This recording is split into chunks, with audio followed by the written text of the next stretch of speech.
الرجيم بسم الله الرحمن الرحيم عن فاطمة الزهراء عليها السلام بنت رسول الله صلى الله عليه وآله أنها قالت دخل علي أبي رسول الله صلى الله عليه وآله في بعض الأيام فقال السلام عليك يا فاطمة فقلت عليك السلام قال إني أجد في بدني ضعفا فقلت له أعيذك بالله يا أبتاه من الضعف فقال يا فاطمة ائتيني بالكساء اليماني فغطيني به فأتيته بالكساء اليماني فغطيته به وصرت أنظر إليه وإذا وجهه يتلألأ كأنه البدر في ليلة تمامه وكماله فما كانت إلا ساعة وإذا بولدي الحسن قد أقبل وقال السلام عليك يا أماه فقلت وعليك السلام يا قرة عيني وثمرة فؤادي فقال يا أماه إني أشم عندك رائحة طيبة كأنها رائحة جدي رسول الله فقلت نعم إن جدك تحت الكساء فأقبل الحسن نحو الكساء وقال السلام عليك يا جداه يا رسول الله أتأذن لي أن أدخل معك تحت الكساء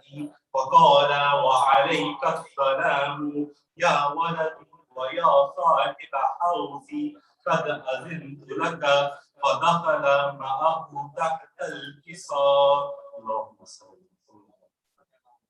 فما كانت إلا ساعة وإذا بولدي الحسين قد أقبل وقال السلام عليك يا أماه فقلت وعليك السلام يا ولدي ويا قرة عيني وثمرة فؤادي وقال لي يا أماه إني أشم عندك رائحة طيبة كأنها رائحة جدي رسول الله فقلت نعم إن جدك وأخاك تحت الكساء فدنا الحسين نحو الكساء وقال السلام عليك يا جداه السلام عليك يا من اختاره الله أتأذن لي أن أكون معكما تحت الكساء فقال وعليك السلام يا ولدي ويا شافع أمتي قد أذنت لك فدخل معهما تحت الكساء فأقبل عند ذلك أبو الحسن علي بن أبي طالب وقال السلام عليك يا بنت رسول الله فقلت وعليك السلام يا أبا الحسن ويا أمير المؤمنين فقال يا فاطمة إني أشم عندك رائحة طيبة كأنها رائحة أخي وابن عمي رسول الله فقلت نعم ها هو مع ولديك تحت الكساء فأقبل علي نحو الكساء وقال السلام عليك يا رسول الله أتأذن لي أن أكون معكم تحت الكساء؟ قال له وعليك السلام يا أخي ويا وسيلي وخليفتي وصاحب لوائي، قد أذنت لك. فدخل علي تحت الكساء، ثم أتيت نحو الكساء وقلت السلام عليك يا أبتاه يا رسول الله، أتأذن لي أن أكون معكم تحت الكساء؟ قال وعليك السلام يا بنتي ويا بضعتي، قد أذنت لك. فدخلت تحت الكساء، فلما اكتملنا جميعا تحت الكساء أخذ أبي رسول الله بطرفي الكساء وعومي بيده اليمنى إلى السماء وقال اللهم إن هؤلاء أهل بيتي وخاصتي وحامتي، لحمهم لحمي ودمهم دمي، يؤلمني ما يؤلمهم ويحزنني ما يحزنهم. أنا حرب لمن حاربهم وسلم لمن صالمهم وعدو لمن آذاهم ومحب لمن أحبهم. إنهم مني وأنا منهم، فاجعل صلواتك وبركاتك ورحمتك وغفرانك ورضوانك علي وعليهم، وأذهب عنكم الرجس وطهرهم تطهيرا.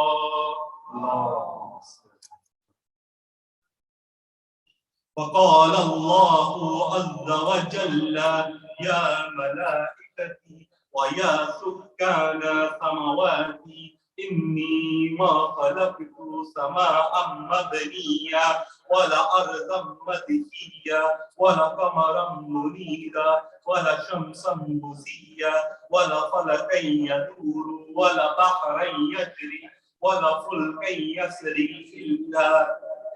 إلا في محبة هؤلاء الخمسة الذين هم تحت الكساء. فقال العميم جبرائيل يا ربي ومن تحت الكساء؟ وقال عز وجل هم أهل بيت النبوة ومعدن الرصادة، هم فاطمة وأبوها وبعلها وبنوها. فقال جبرائيل يا ربي أتأذن لي أن أهبط إلى الأرض لأكون معهم سادسا؟ فقال الله نعم قد أذنت لك. فهبط العميم جبرائيل وقال السلام عليك يا رسول الله العلي الأعلى، يقرئك السلام ويخصك بالتحية والإكرام ويقول لك وعزتي وجلالي إني ما خلقت سماء مبنيا ولا أرضا مدحيا ولا قمرا منيرا ولا شمسا مزيا ولا فلكا يدور ولا بحرا يجري ولا فلكا يسري إلا لأجلكم ومحبتكم، وقد أذن لي أن أدخل معكم، فهل تأذن لي يا رسول الله؟ فقال رسول الله وعليك السلام يا أمين وحي الله، نعم قد أذنت لك. فدخل جبرائيل معنا تحت الكساء فقال لأبي إن الله قد أوحى إليكم يقول إنما يريد الله ليذهب عنكم الرجس أهل البيت ويطهركم تطهيرا.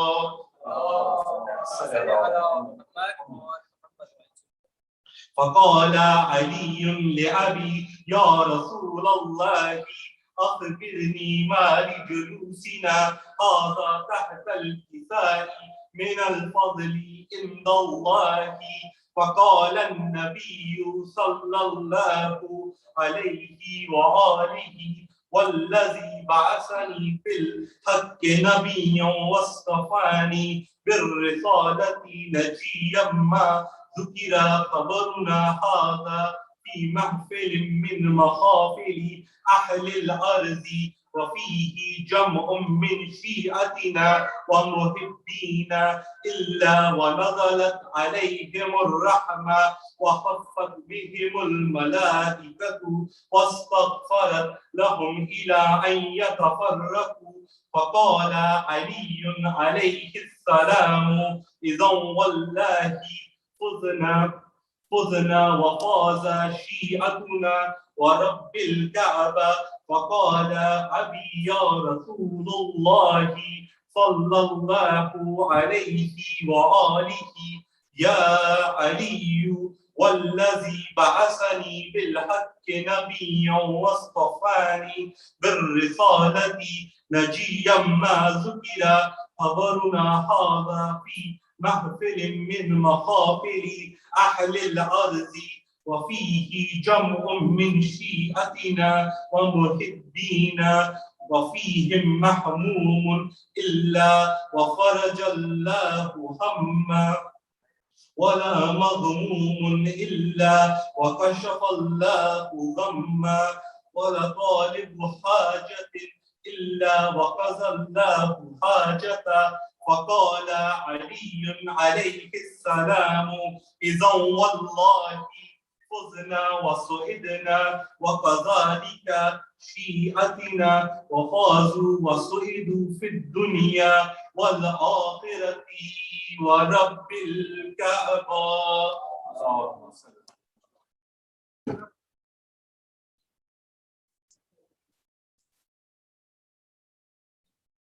محمد وآل محمد صلوات.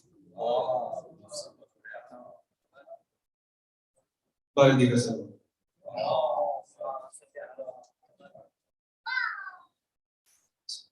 باقی سوال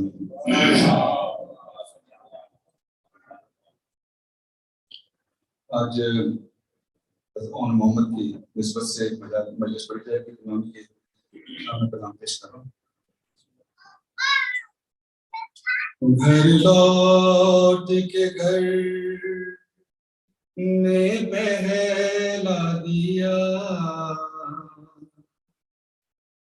کس طرح جلایا زینب نے.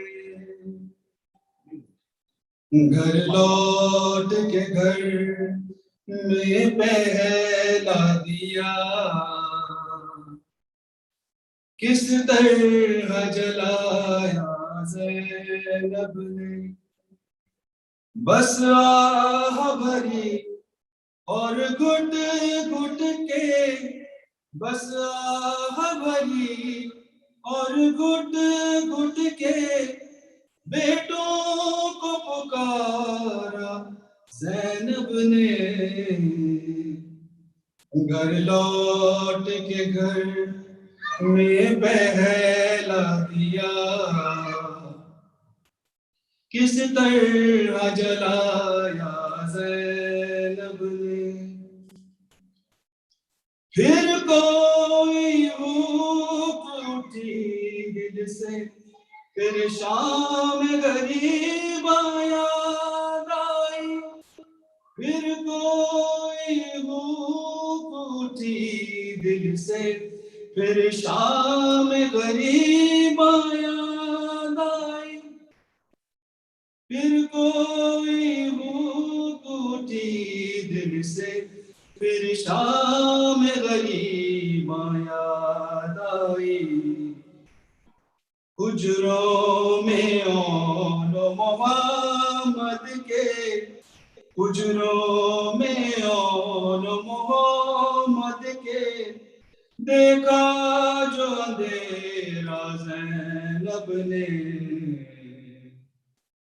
گھر لوٹ کے گھر میں پہلا دیا کس طرح جلایا زینب نے، کس طرح سے زینب اور سغرا ایک دوسرے کو پہچانیں گے، کس طرح سے زینب اور سغرا ایک دوسرے کو پہچانیں گے۔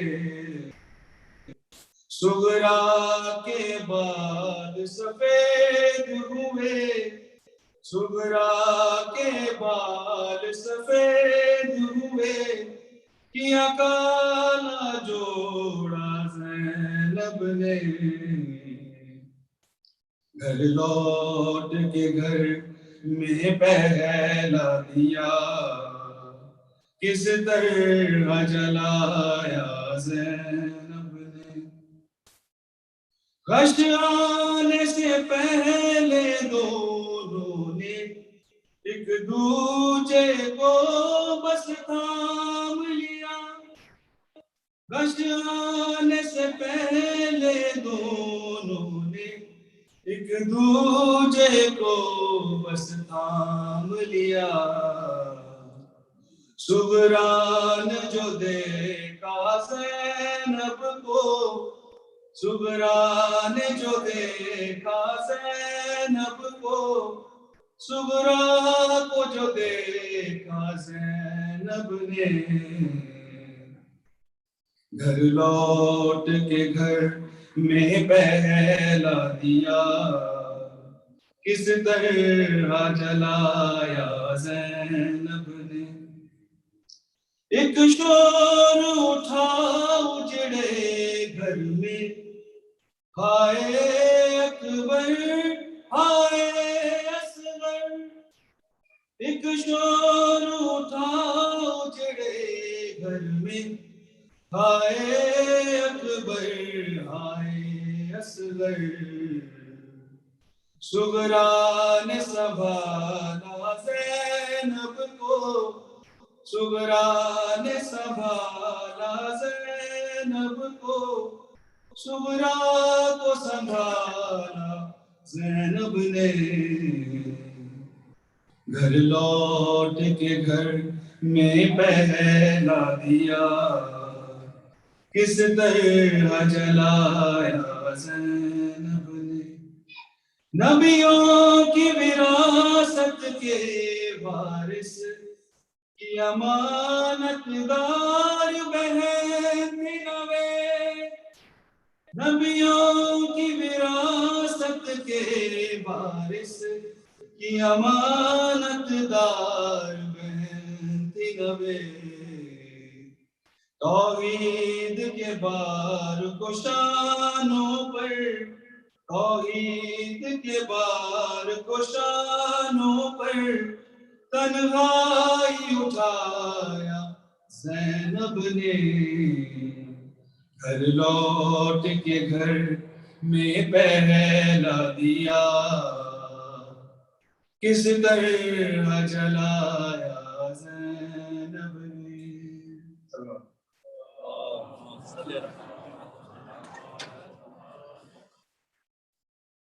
میں بآواز بلند سلوات،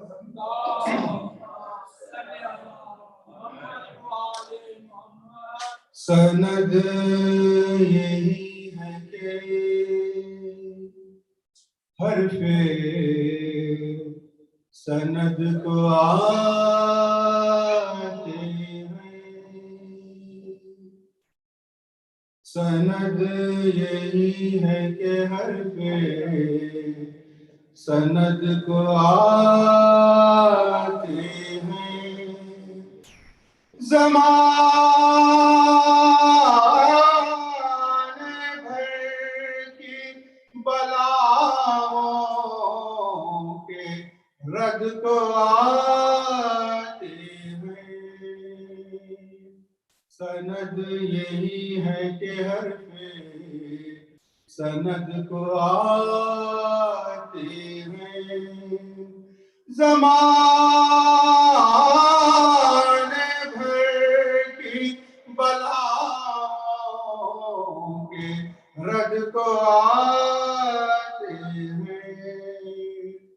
کیسا باب حوائج ہے حضرت عباس،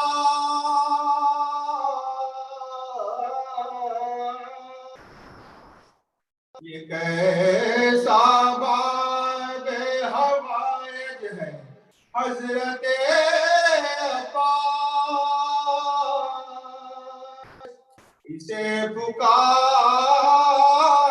تو چودہ مدد کو آتے ہیں، سند یہی ہے کہ ہر پہ سند کو آتے ہیں. درود ہے.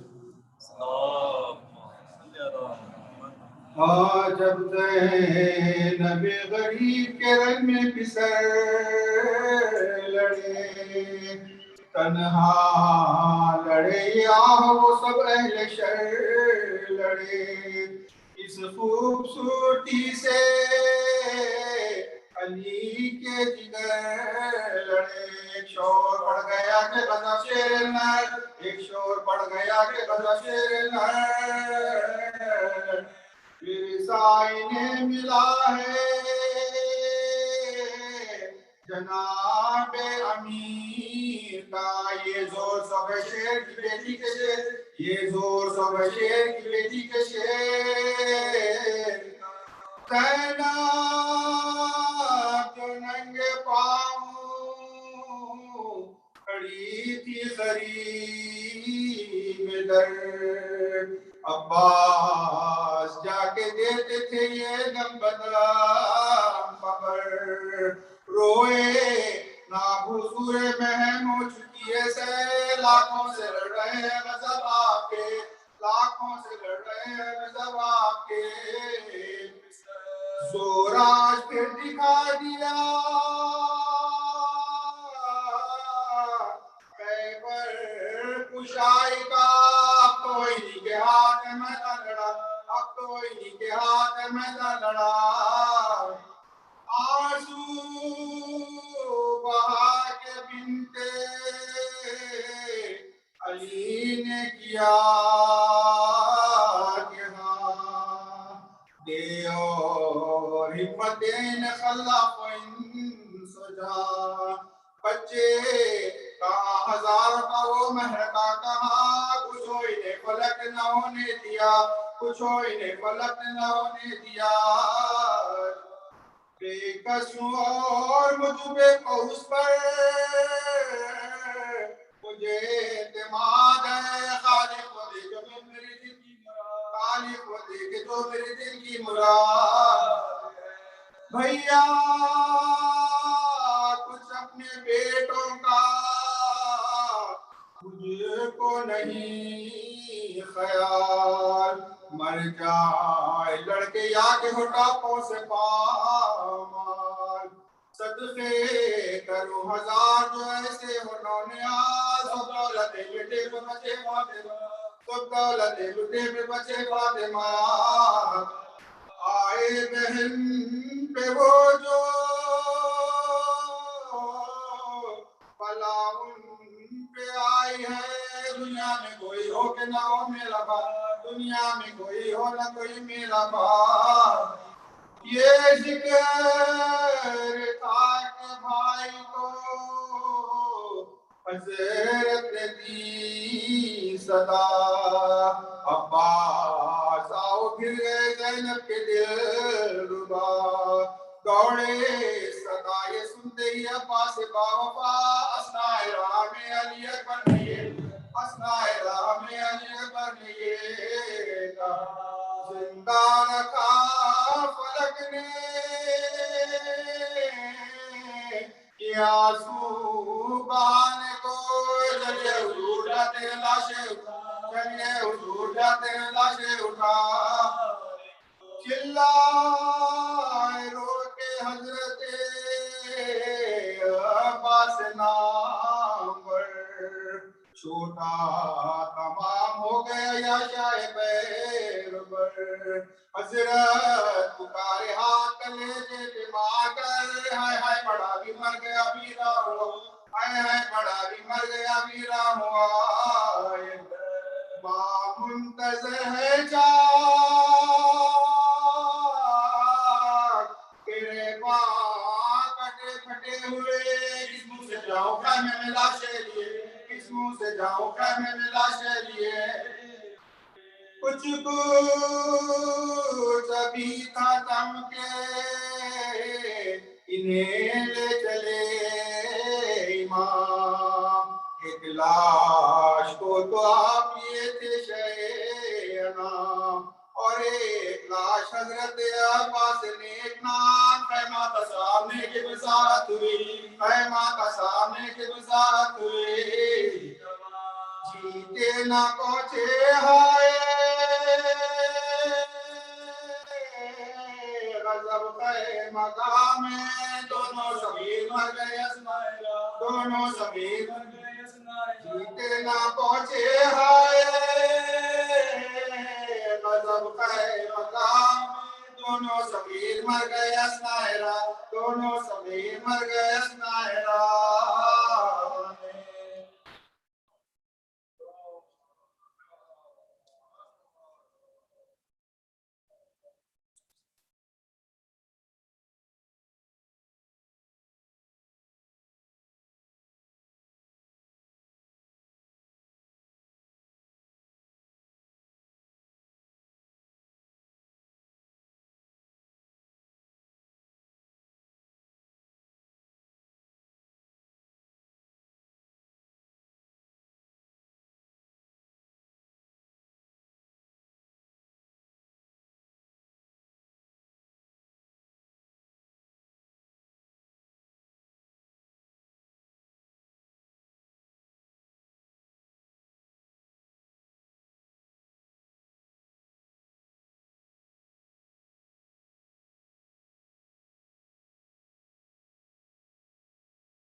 اس کی لائٹ مین آن ہے نا یہ میں اس کو دیکھ لوں اس کو آف آن کا یہ بھی آن ہمیں نہیں پتا محمد صلوات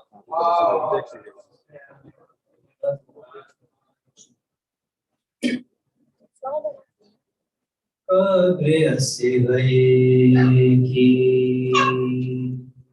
بنانے بہت دیر لگی قبر اصغر کی بنانے بہت دیر لگی اس شہر کو ایک چاند چھپانے میں بہت دیر لگی ہے قبر اصغر کی بنانے میں بہت دیر لگی ٹکڑے چنتے ہوئے قاسم کے کہا مولا نے ٹکڑے چنتے ہوئے قاسم کے کہا مولا نے ہائے افسوس کے آنے میں بہت دیر لگی ہے قبر اصغر کی بنانے میں بہت دیر لگی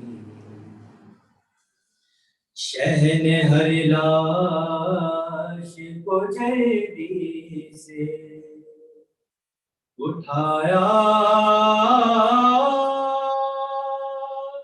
لیکن شہن ہر لاش کو جلدی سے اٹھایا لیکن لاش اکبر کی اٹھانے میں بہت دیر لگی ہے قبر اصغر کی بنانے میں بہت دیر لگی ہے اس قدر پیاس سے سوکھا تھا گلوئے سرور اس قدر پیاس سے سوکھا تھا گلوئے سرور شمر کو تیز چلانے میں بہت دیر لگی ہے قبر اصغر کی بنانے میں بہت دیر لگی اس شہر کو ایک چاند چھپانے میں